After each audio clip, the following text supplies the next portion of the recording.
Italian বর্ণমালা মোট ২১টি।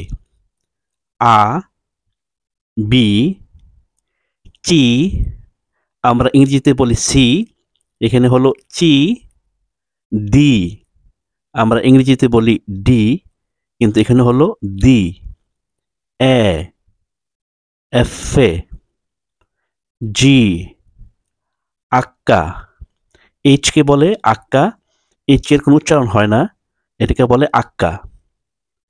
ই, এল্লে, এলকে বলে এল্লে, এম্মে, এন্নে, ও, পি, কু, কিউকে বলে কু, এররে, এসে, তি, উ, ভু, জেটা।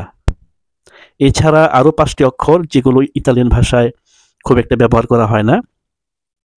তার মধ্যে একটা হলো ইলুঙ্গা, যেটাকে আমরা বলি জে, এটাকে বলে ইলুঙ্গা। কে কে বলে কাপ্পা, ডাব্লিউকে বলে দোপ্পিয়া ভু, এক্সকে বলে ইক্স, ওয়াইকে বলে ইপসিলন।